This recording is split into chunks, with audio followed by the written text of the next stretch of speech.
Deringer is the largest privately owned customs broker in the country.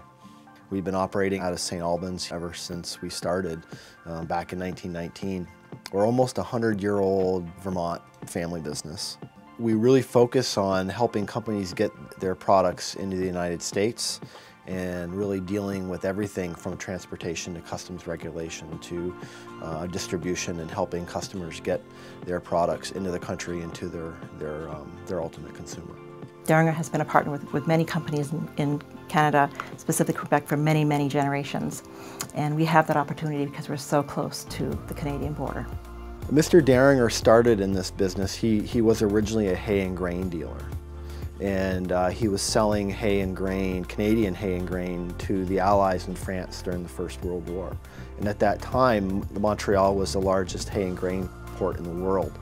Once the war was over, and he had an office right on the railroad tracks in St. Albans, which was at the time the largest rail port in New England, we started by helping other companies, mostly out of Quebec, because that's where the rail traffic was coming from, take care of their importing needs as trade grew and industrialization grew. And for us, everything kind of started with Montreal and Quebec going back 100 years ago. Quebec and Vermont have been economic partners for a long time. Our core values are very much in alignment. We value a quality product. We value doing things right the first time. When we transact business, we both, people in Quebec and Vermont, do it openly, authentically.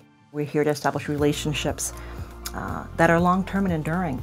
There's a lot of ties between Vermont and Quebec. There's a real common alignment between the workforce there and the workforce here. People that are deeply committed to their companies. When you look at employees, a lot of their families came from Quebec. A lot of them still speak French, or they grew up in a household that did. Quebec and Vermont, whether it's from business or for personal relationships, we're strong. We are, for generations, connected. We're families.